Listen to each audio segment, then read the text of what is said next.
আসসালামু আলাইকুম। আশা করি সবাই ভালো আছেন।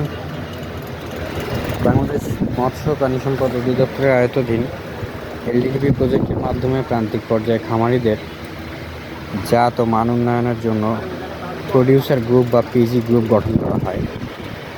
যে পিজি গ্রুপে খামারিদের বিভিন্নভাবে ট্রেনিং, বিভিন্ন ইকুইপমেন্ট বিতরণের মাধ্যমে সরকার তাদের আর্থসামাজিক উন্নয়নের লক্ষ্যে বিভিন্ন ট্রেনিং দিয়ে থাকে। তো আজ সেই পিজি গ্রুপেরই একজন সুযোগ্য সভাপতি ও একজন সদস্যের সঙ্গে আমরা কথা বলবো। আপনারা তাদের মুখেই শুনতে পারবেন কিভাবে এলডিডিপি প্রজেক্ট খামারিদের কাজে আসছে, কী কী উপকার হচ্ছে, এর কী কী ক্ষতিকর দিক আছে, দু একটা কথা আপনার তার মুখ থেকে শুনতে পাবো। তো চলুন কাকা, আপনার নামটা একটু বলবেন। আর নাম হচ্ছে রামপ্রসাদ রায়। রামপ্রসাদ রায়, যাই হোক ভাই, আপনার নামটা একটু বলবেন। মৃদুল বিশ্বাস। মৃদুল বিশ্বাস। আপনাদের এলাকাটা বলবেন, গ্রামের নাম, ইউনিয়ন। আপনারা পিজি আমাদের এটা হচ্ছে 4 নম্বর সুরকালি ইউনিয়ন। সুরকালি ইউনিয়ন। পিজির নাম হচ্ছে গাঁওঘরা দুগ্ধ উৎপাদনকারী দল। গাঁওঘরা দুগ্ধ উৎপাদনকারী দল। হ্যাঁ, ধন্যবাদ। তা আপনাদের প্রাণী সম্পদ থেকে এই পর্যন্ত তো আপনাদের কয়টা ট্রেনিং হয়েছে? এখন এখানে আমাদের ট্রেনিং হয়েছে আপনার এই 59টা সেশন হওয়ার কথা ছিল, কিন্তু মূলত আমাদের প্রায় 18টা মতন এরকম হয়। 18 থেকে 20টা, যাই হোক 18-20 এরকম। হ্যাঁ, ধন্যবাদ। তো এই ট্রেনিংয়ের মাধ্যমে আপনারা কি খামারিদের আপনাদের তো খামারের প্রথম পর্যায়ে আগের যে আমাদের অবস্থান training ছিল, এখন যে অবস্থা, এগুলোর পরিবর্তনটা একটু আমরা তো বলুন। অনেক কিছু অজানা ছিলাম। এইগুলো প্রশিক্ষণ দেওয়ার মাধ্যমে জাস্ট এইগুলো জানতে পারলাম যে গরু কীরকম সাইজের গরু লাগবে, বা কেমন- এগুলো দুধ উৎপাদন কেমন করতে গেলে জাতের গরু? মানে গরুর কোয়ালিটিগুলো বাছাই করার যে এইগুলো পদ্ধতি, এইগুলো আমাদের প্রশিক্ষণ দেওয়া হলো। এবং গরু যে সময় মাংস তৈরি করতে হয় তারও একটা ওয়েট বার করা, বা কৃমিনাশক ওষুধ ব্যবহার করতে গেলে তার ওয়েট ঘরে কীভাবে বার করতে হবে, এগুলো প্রশিক্ষণ আমাদের দেশে। জি।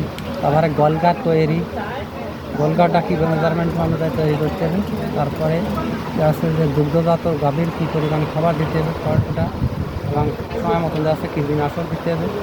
এতে দেওয়া আছে যে আমরা যারা যেভাবে অজানা ছিলাম, এইগুলো প্রশিক্ষণ দিয়ে আমাকে মোটামুটি সবাই কাজে আসছে। যাক, তাহলে আপনাদের কথা ভাষ্য মতে এলডিডিপি প্রজেক্টের কার্যক্রম বা ট্রেনিং পেয়ে আপনারা উপকৃত হয়েছেন আর কি, সকল খামারি। আমাকে আশাবাদী আছি যে আগামীতে আরও কিছু জানতে পারলে আমরা পরিপূর্ণভাবে এটা স্বয়ংসম্পূর্ণভাবে আরও যারা আমাকে পারিপার্শ্বিক যারা আছে তাদেরকে আমরা পরামর্শ দিই।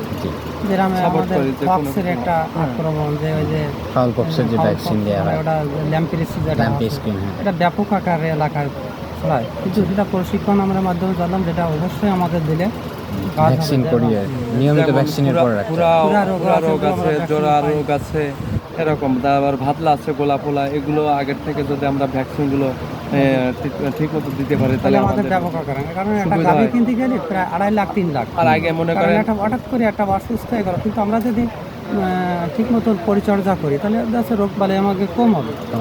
কিন্তু আমাদের ট্রেনিংটা মূলত শুধু মেডিসিনই ভরে না, আমাদের মূলত ট্রেনিংটা আছে যাতে রোগ বালাইতে আক্রমণ না করে, সেই জন্য আমাদের শেখা যে কোন কায়দায় রাখলে আমাদের এগুলো ইয়ে। ধন্যবাদ আপনাদের। ঠিক আছে। তো বন্ধুরা, আপনারা শুনছিলেন এতক্ষণ একজন প্রডিউসার গ্রুপের সভাপতি, একজন খামারির এলডিডিপি প্রজেক্ট বা এলডিডিপি থেকে প্রাপ্ত সকল জ্ঞান, সকল ইকুইপমেন্ট সম্পর্কে আপনাদের জানাচ্ছে। সকলে এনাদের জন্য দোয়া করবেন, বাংলাদেশের সকল খামারিদের জন্য আপনারা সকলে দোয়া করবেন।